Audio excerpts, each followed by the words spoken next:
Muy buenas noches, gracias por tu compañía en esta edición nocturna. Les saluda María Fernanda Chacón.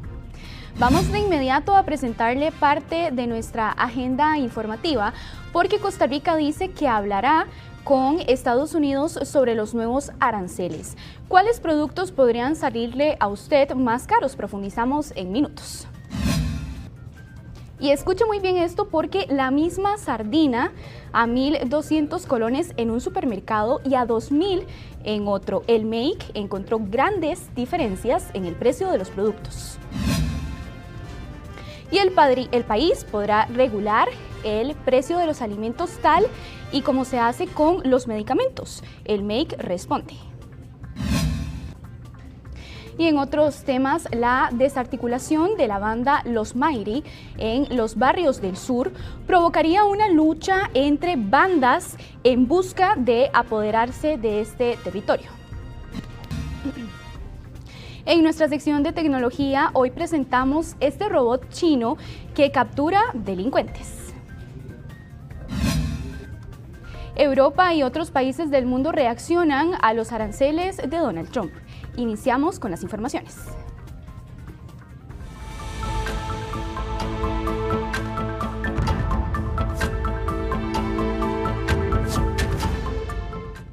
Un hombre de 46 años enterró a su madre de 87 años de edad en el patio de la casa en Sagrada Familia. El OIJ recibió un reporte de manera confidencial que indicaba que hace mes y medio no se veía a la mujer, además de los malos olores que se registraban en el lugar. Según indicaron las autoridades, el hombre manifestó que la señora habría muerto por causas naturales. Sin embargo, el caso está en investigación.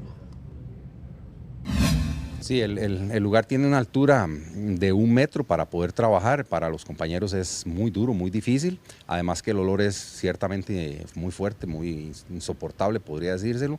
Y añade que la estructura podría colapsar y causarle algún tipo de lesión a los compañeros. Entonces eso hay que hacerlo con mucha calma, despacio.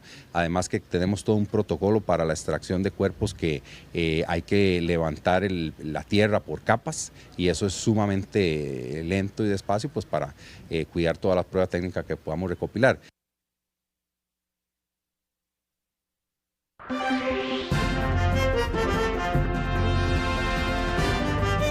Para ampliar sobre este fenómeno nos acompaña el criminólogo Rodrigo Campos. Don Rodrigo, muy buenas noches, gracias por acompañarnos. Hemos visto casos lamentables, el de esta mujer en las últimas horas, pero también hace semanas veíamos otro caso de primos que fueron enterrados en una fosa en un bar en Heredia. ¿Se está normalizando este patrón en el país? Gracias, muy buenas noches. En primer lugar, esto no es algo nuevo. Ya hemos visto en otros momentos de la historia en Costa Rica que las personas tratan de ocultar cadáveres por diferentes razones. Y ha ocurrido en patios de la casa, debajo del piso de la casa, más cuando se trata de algún piso de madera que no está en contacto con el suelo. Y esto, digámoslo así, no es una de las formas más sencillas como para desaparecer un cadáver. En el caso de los criminales que sí están vinculados a estructuras mucho más peligrosas, tienen maneras más simples, más rápidas, más efectivas de generar algunas medidas para dificultar la acción de las pericias forenses y también para deshacerse de los cadáveres. Entonces esto podría responder más a otras motivaciones que las que hemos visto por delitos y por asuntos de violencia mucho más, digamos, más claros en el tema del crimen en los días anteriores. ¿Qué otras cosas o qué otros factores pueden llevar a una persona a cometer una acción de este tipo? Muchas veces ha ocurrido por asuntos económicos. El tema de que un familiar fallezca no solamente puede ser muy oneroso para algunas familias, ¿verdad? Puesto que implica, si fallece en la casa, implica costear algunos traslados, implica costear todos los ritos funerarios y la disposición final del cadáver, que no suele ser barato.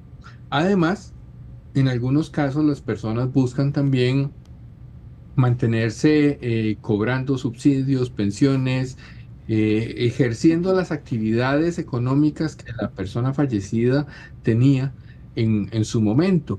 O también cuando no está muy claro cómo están repartidos los bienes, cómo se va a disponer del capital que exista, también se puede, digámoslo así, no simular que la persona sigue viva, pero no reportar que ya falleció. Entonces, todos estos elementos, obviamente, se requiere de un análisis mucho más profundo, de un estudio de la personalidad y de la persona que está involucrada directamente en el tema, pero hay muchos elementos, principalmente de orden social, cultural y económico, que inciden en que alguien tome ese tipo de decisiones. Gracias, don Rodrigo, por el detalle. Con gusto.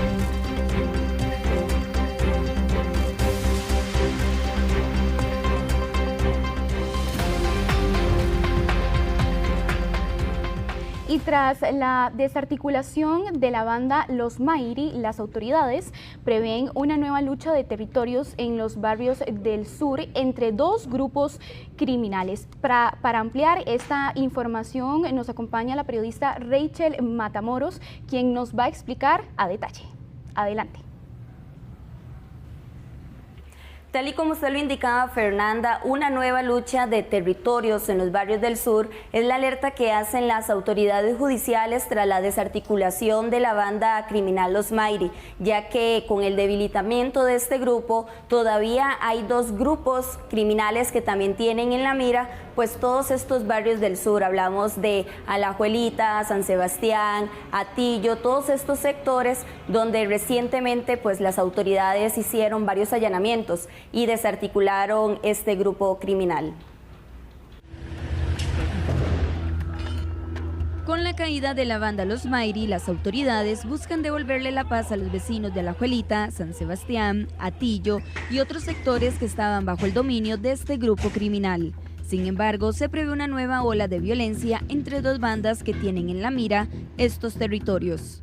Este grupo ya quedaría prácticamente debilitado, desarticulado, y lo más probable es que tengamos, digamos, una lucha que podría empezar a darse de otros grupos criminales, por ejemplo, el Churro de Desamparados y los gemelos de lo que es Acerrí, que quisieran tomar posesión ya de estos territorios que OIJ está desarticulando a estos grupos criminales. Veamos en detalle, zonas como El Carmen, Merced, Alajuelita, San Sebastián, Atillo, Pavas y Zapote eran dominados por los Mairi, pero tras la desarticulación de la banda, estos sectores han quedado sin un control definido. Ahora, sin una estructura criminal que los lidere, dos bandas cercanas podrían disputarse el control. El grupo de alias Churro, que opera en Docerca de Desamparados, y la banda Los Gemelos en Acerrí. De esta forma, ambas organizaciones buscarían tomar el dominio de estos territorios. Estas estructuras criminales se encuentran bastante empoderadas en las distintas comunidades del país y cuando suelen tener algún tipo de intervención de desarticulación, podrían tener algún nivel de resiliencia para seguir operando, pero esto significa una gran oportunidad para las bandas contrincantes para poderse apoderar de este espacio. Y es acá donde se da el inicio de las luchas por los territorios. En noviembre de 2024, el informe del Estado de la Nación alertó que el crimen organizado es el principal factor detrás del aumento de la violencia homicida y advirtió que la política de seguridad pública actual es insuficiente para enfrentar el problema. Unos grupos focales que hizo el Estado de la Nación el año pasado, uno de los hallazgos en los que coincidía la gente que está como en primera línea de atención del tema, tanto policías como personas de instituciones públicas, organizaciones comunitarias, una de las coincidencias era que había que combinar lo represivo con lo preventivo, es decir, que hay que atacar las condiciones que tienen estas comunidades de falta de oportunidades laborales, falta de oportunidades educativas. Por ahora, las autoridades mantienen la vigilancia en los barrios del sur ante la posibilidad de una nueva lucha territorial. Con 17 allanamientos, las autoridades judiciales lograron capturar a varias personas vinculadas con este grupo criminal Los Mairi y por supuesto también se mantienen al tanto de esta situación, ya que con esta desarticulación ellos también hablan de esta lucha de territorios que podrían disputarse en los próximos días, claramente por estos dos grupos criminales que tienen en la mira todos los barrios del sur. Este fue un reporte de Rachel Matamoros para Noticias Repretel. Gracias, Rachel, por el detalle. Y en otros temas, el volcán Poás no detiene su actividad. Este jueves, la Comisión Nacional de Emergencias sobrevoló la zona. Vea usted estas imágenes. Las erupciones y emanaciones de gas son frecuentes y la caída de ceniza se reporta principalmente en zonas de Occidente. En estas imágenes, la Comisión Nacional de Emergencias registró la actividad durante la mañana. Vamos a escuchar detalles de lo último. Se evidencia una depositación importante de ceniza en todo lo que es el área común y de visitación del Parque Nacional, así como en el fondo del cráter, y constantes emanaciones de estos materiales que son dispersados por el viento, generalmente hacia el oeste o suroeste, provocando gran depositación principalmente en la parte alta de los ríos Desagüe y Río Agrio. Debido a esto se mantiene una condición de alerta naranja para el área del Parque Nacional Volcán Poás y para el distrito de Toro Amarillo en Sarchí, y una alerta verde para 7 cantones del oeste de Alajuela. Y al mismo tiempo que el OIJ abrió una investigación para descartar o confirmar la presencia del hijo del Chapo Guzmán en el país, Casa Presidencial descarta esta posibilidad. El OIJ está investigando la posible permanencia en el país del hijo del Chapo Guzmán, Iván Archibaldo Guzmán Salazar, alias El Chapito, luego de que un medio de comunicación mexicano reveló que estaría en el país. Luego de Guadalajara se trasladaron hacia Guatemala por tierra. Entonces llegaron a Guatemala, que es donde tienen también amigos, socios, todos esos vergas, tienen gente en todos lados, ¿no? Llegaron a Guatemala, ahí sí es confirmado que estuvieron en Guatemala como 2 días allá. Luego de Guatemala se fueron para Costa Rica en avión. El subdirector de la Policía Judicial indicó a Noticias Repretel que están haciendo las coordinaciones para confirmar o descartar la información. Basado en esa información nos contactamos con los colegas de Interpol México para ver si ellos podrían darnos algún tipo de información más precisa. Y además, la información hace referencia a que esta persona habría viajado de Guatemala en un vuelo privado hacia Costa Rica. Entonces, estamos chequeando los vuelos formales, ¿verdad? Y aquí es importante aclararlo, que proceden de esa nación. Vuelos tipo charter o jet o cosas de este tipo, en lo cual hayan ingresado con algún otro nombre, porque podríamos también, y se da la situación de que hay vuelos informales y en el tema de del monitoreo aéreo de aeronaves ilegales tenemos algunas dificultades como país. Un elemento importante para tomar en cuenta es que no es la primera vez que la policía recibe alertas acerca de la llegada y permanencia de los hijos del Chapo Guzmán en Costa Rica. También quiero recordarle que hace algunos años, ya bastantes, se había hablado que Guzmán Loera estuvo aquí en Costa Rica, el Chapo, el principal, que en estos momentos ya está detenido y que estuvo por la zona norte. Pero también fue una información que no tuvo asidero, no fue corroborada al 100%, entonces pareciera que podría existir algún tipo de circunstancia que es para el análisis nuestro y básicamente eso es lo que tenemos en este momento. El gobierno de los Estados Unidos ofrece una recompensa de $10 millones por información que conduzca a la captura de Iván Archibaldo Guzmán Salazar, líder de una de las organizaciones criminales mexicanas más violentas, el Cartel de Sinaloa, el cual habría heredado de su padre. Y los enfrentamientos armados están al alza en el país pese a que actualmente hay mayores decomisos de armas. Durante el operativo contra la banda Los Mairi, las autoridades hallaron una bomba de mortero, un arma militar que evidencia el alto nivel de sofisticación del crimen organizado. En el último año, la Policía Administrativa decomisó 118 rifles, 80 escopetas, 38 armas militares y 91 artesanales. Son armas que entran sin serie, son armas que se reportan fabricadas en Estados Unidos y luego mágicamente aparecen en el mercado costarricense. Estas modificaciones no son legales, no se pueden adquirir en el mercado tradicional, se ocupa de un cliente muy específico para poder adquirir estos equipamientos. Los decomisos de armas van en escalada, pero son insuficientes para frenar los ataques armados entre grupos rivales, quienes se mantienen bien equipados. En 2023 salieron de las calles 2.413 armas de fuego y en 2024 2.354. El 90% son revólveres y pistolas, en la mayoría de los casos modificadas. Estados Unidos introduce a América Latina a través de la frontera terrestre de México 600.000 armas de fuego por año y la gran mayoría son armas de guerra. Entonces, por más que la policía siga decomisando armas, estos grupos tienen el suficiente poder económico para seguir adquiriendo armas y reemplazando las armas decomisadas. Costa Rica enfrenta un próspero mercado negro de armas, con fuerte influencia del tráfico internacional. Un informe del Ministerio de Seguridad reveló que de 7.500 armas en el arsenal nacional, 6.600 no tenían registros y 800 eran robadas. Que el narcotráfico, los cárteles poderosos que vienen de Colombia, de Ecuador, de Bolivia, que necesitan enviar droga a Estados Unidos y pasan por Costa Rica, le están abasteciendo armas de grueso calibre automáticas a nuestros narcotraficantes locales, para que el narcotraficante pueda de alguna forma sostener, combatir y cuidar el territorio. Ahora bien, ¿es un problema de la cantidad de armas en circulación o de la falta de control sobre quién las posee y las maneja? No es un tema posiblemente de generar más leyes, sino de aplicar las leyes como se deben ser aplicadas, porque posiblemente las personas que están cometiendo los crímenes con esas armas ilegales que entran por nuestras fronteras permeables saben que la aplicación de las leyes en Costa Rica es bastante laxa. Limón lidera las incautaciones de armas en 2024 con 129 eventos, seguido de Pavas con 94, Uruca 44, Batán 37 y El Roble de Punta Arenas 37, todos con altas tasas de homicidios. De los 235 asesinatos registrados este año, el 80% fueron con arma de fuego. Y los criminales estarán afrontando las sanciones que realmente merecen con respecto a lo que se les acaba de incautar, por ejemplo. Esa es una buena pregunta que deberíamos hacerle, por ejemplo, a las estadísticas del Poder Judicial. Las autoridades desarticularon 30 bandas criminales durante los primeros 2 meses del 2025, 11 más respecto al mismo periodo del año anterior.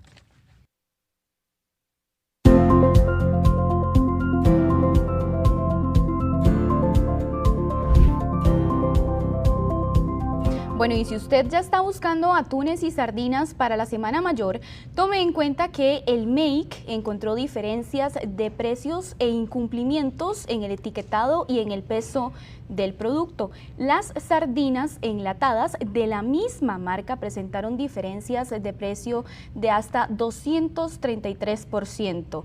También se encontraron diferencias del 193% en el precio del atún en trocitos con aceite. Vamos a repasar las siguientes pantallas para que usted se haga una idea de esas diferencias de precio que encontraron las autoridades. Por ejemplo, en la sardina en salsa de tomate, en Heredia tiene un valor de 300 colones, mientras que en Cartago tiene un valor de 999 colones, una diferencia del 233%. Ahora vamos a repasar la diferencia de precios, por ejemplo, en el atún en trocitos, en Pérez Celedón, el precio es de 680 colones y escuche esto, porque en Punta Arenas llega a 1.995 colones, una diferencia del 193%.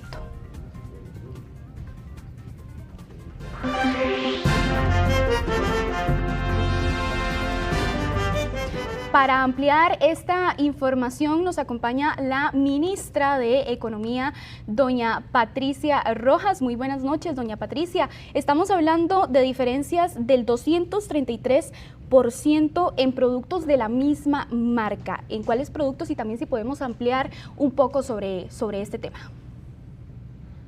Sí, muchas gracias. Buenas noches. Sobre este tema, bueno, es importante que nosotros hacemos la comparación de precios para recordarle al consumidor que es importante que revise, que busque, que camine y que compare y que tome la decisión de consumo bien informado. Pero además de esto, nosotros hicimos verificaciones en materia de calidad, en materia de etiquetado y ahí tal vez quisiera hablarle un poquito más sobre el peso escurrido, porque ese es una variable que nos preocupa bastante al MEIC, porque eso es algo que el consumidor no puede verificar por sí mismo. el saber si lo que dice la etiqueta, en el caso de las latas de atún y de sardinas, cuando le dicen que tiene tantos gramos de peso escurrido, tenga efectivamente eso. Ahí hicimos la verificación, eso se hace en el Laboratorio Costarricense de Metrología, y ahí encontramos, en el caso de los atunes, un 100% del cumplimiento. Y en el caso de las sardinas, ahí sí encontramos incumplimientos.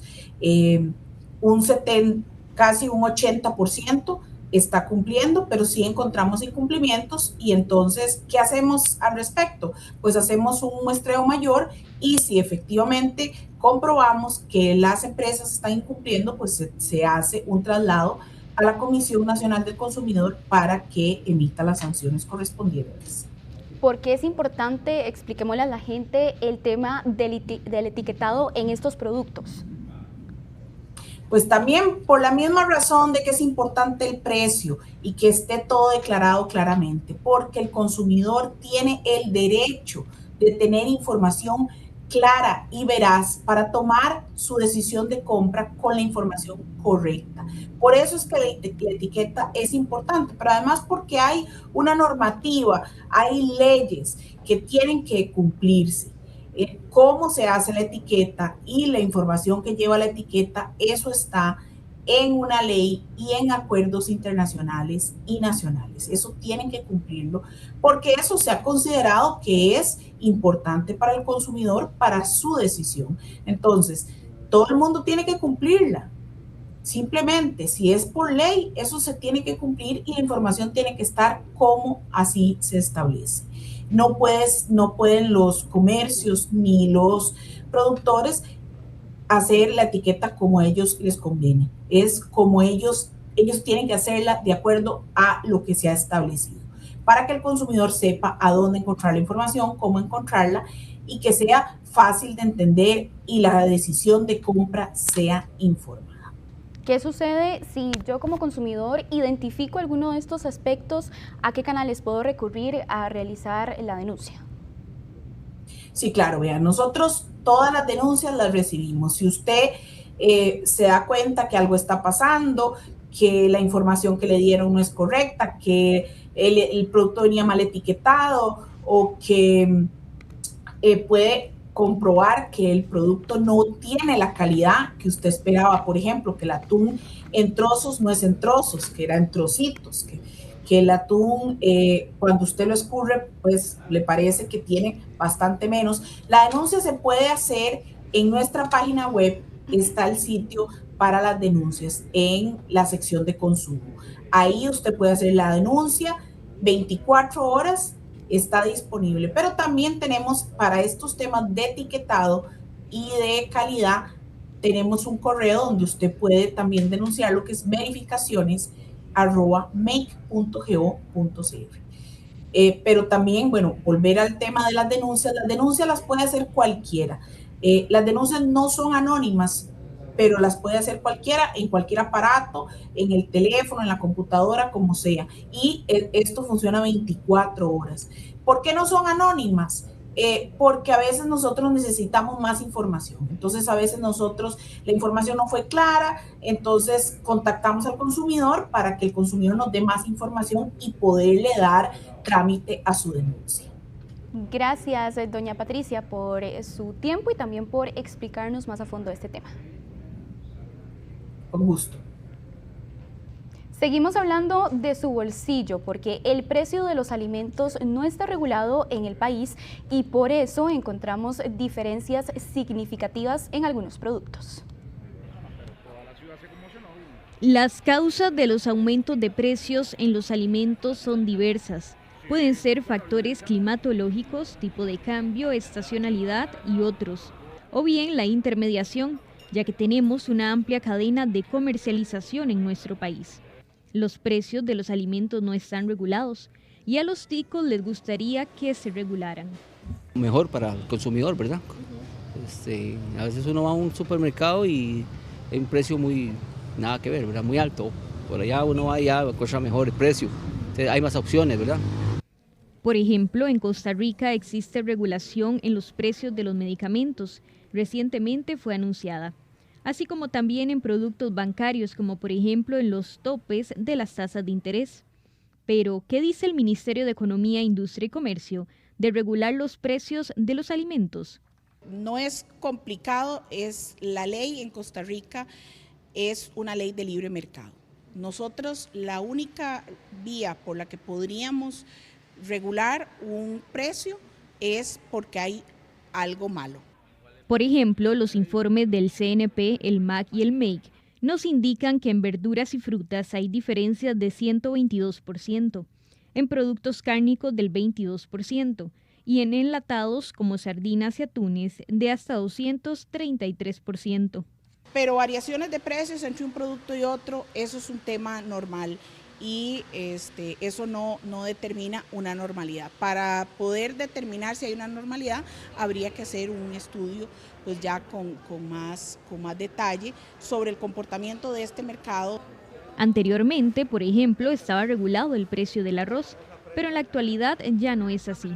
Los consumidores aseguran que quieren una regulación, ya que las diferencias son abismales. Imagine que si usted no tiene 1000 colones no puede ir a comprar el arroz. Entonces ahí es una cosa que económicamente no se puede. Es importante que todos podamos tener un precio accesible para que el grano básico no falte en nuestros hogares. Las familias buscan lo más económico y han dejado de lado algunas marcas. Y los productos que enviamos a los Estados Unidos pagarán un 10% de impuestos. ¿Cuáles son los principales productos de exportación? Se lo contamos a continuación. Costa Rica es una economía pequeña y abierta, y Estados Unidos es nuestro principal socio comercial y dependemos de lo que suceda en este país. Recientemente, Donald Trump anunció aranceles para los productos de Costa Rica y de otros países del mundo. El impuesto será del 10%. Es el más bajo en comparación a otros países. Sí se vislumbra una desaceleración en el sector primario, específicamente en lo que pueden ser yuca, melón, banano, piña, pero no quiere decir que las exportaciones vayan a bajar a cero y tampoco en negativo. Casi un 50% de las exportaciones de nuestro país se van a los Estados Unidos. Hablamos de piña, banano y yuca, que de hecho somos el principal proveedor, así como dispositivos médicos y prótesis según Cadexco. Hacemos un llamado a las autoridades para seguir trabajando en la competitividad de Costa Rica, en infraestructura, en talento humano, en tipo de cambio para poder ser lo suficientemente competitivos y poder seguir llevando nuestros productos al mundo de manera constante.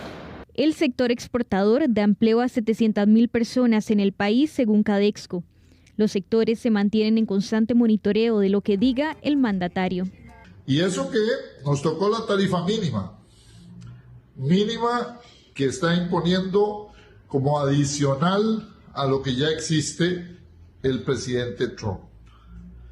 En efecto, los argumentos son absolutamente proteccionistas. Pero, ¿cómo nos impactará en temas de empleo? Podría darse una afectación muy ligera de pérdidas de empleo. Recordemos que en la parte del sector agrícola representa solo un 4% del PIB del país y no es que va a bajar a cero ni es que se van a desaparecer, es que podrían bajar la velocidad de crecimiento. Estados Unidos actualizó las tarifas arancelarias. Si bien es cierto, Costa Rica figura entre los países más favorecidos al recibir únicamente el arancel mínimo del 10%, sí tendrá un impacto. Según los expertos, puede repercutir en temas de tipo de cambio, empleo y también en exportaciones.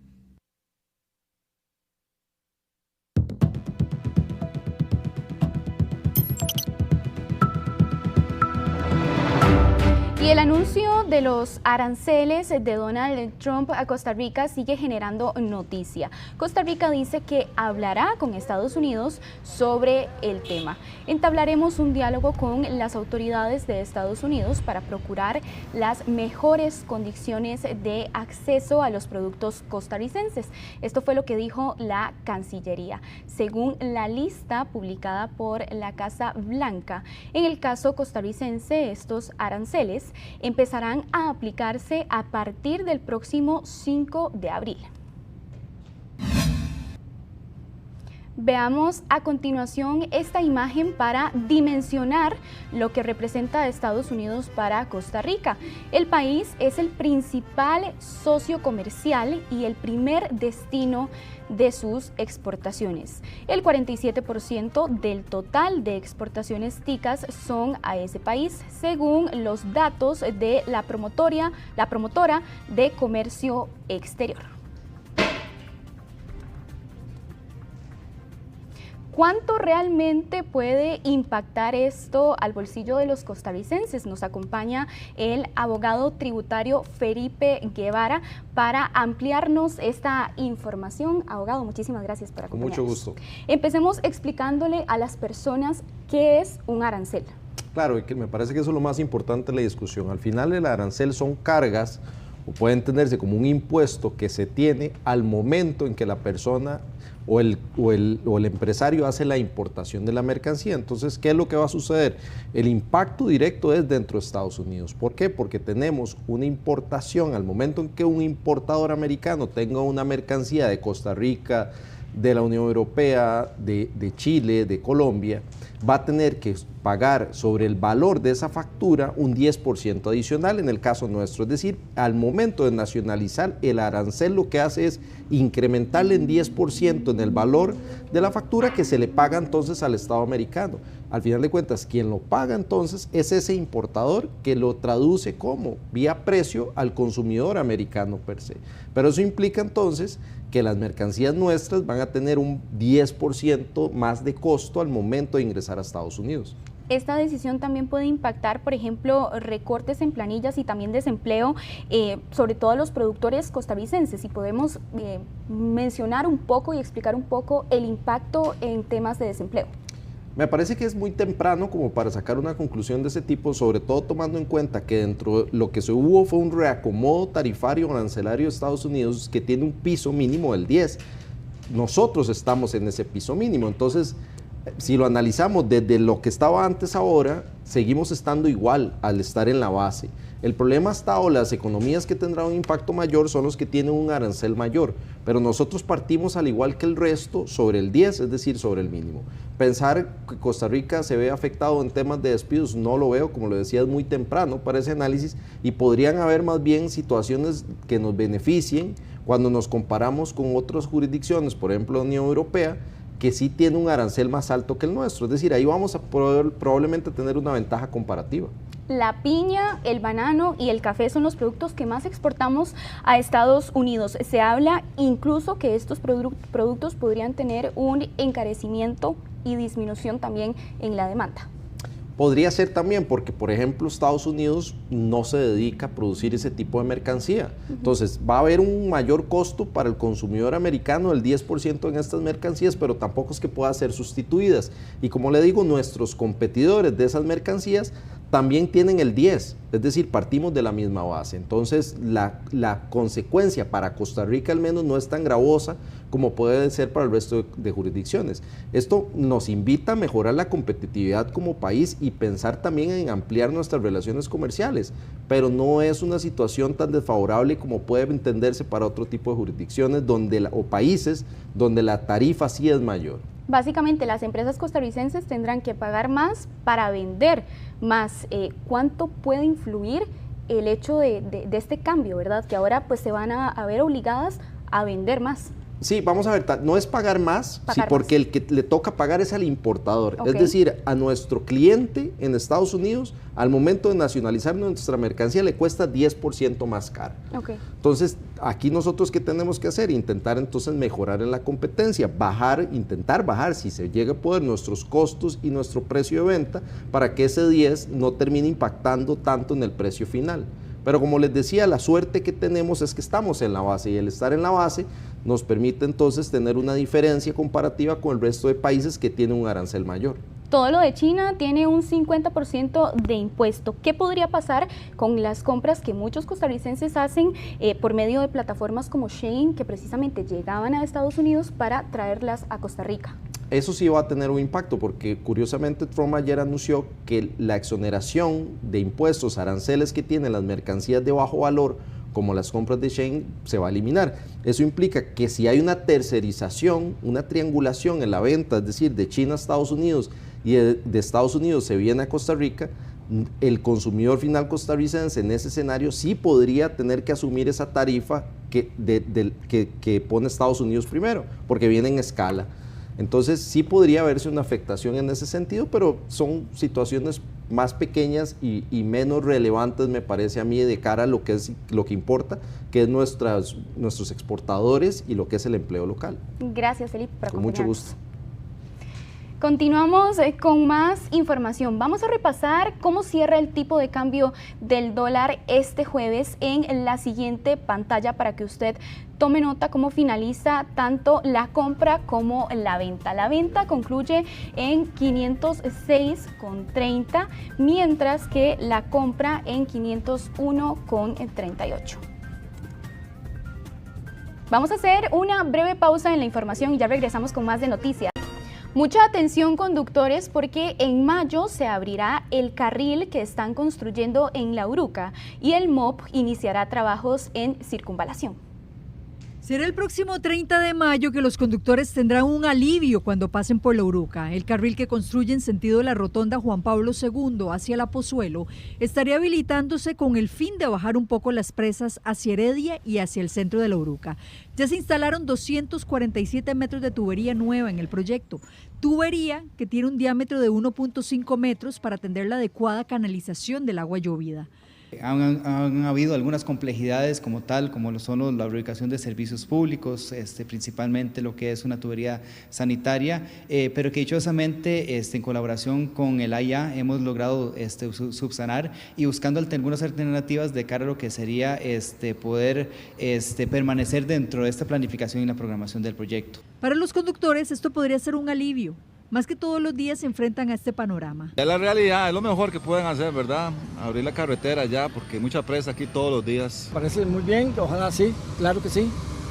¿Mucha presa ahora? Sí, mucha presa, sí, así ojalá que lo abran. Sí, sería bueno, claro, para todos, porque mucha presa aquí. ¿Siempre viaja por aquí? Siempre, sí. Todos los días es esta presa. Otra ampliación que viene en camino es la de circunvalación a la altura de Pavas. Los conductores que se dirigen hacia la ruta 27 saben que todos los días esta vía está así, un colapso completo.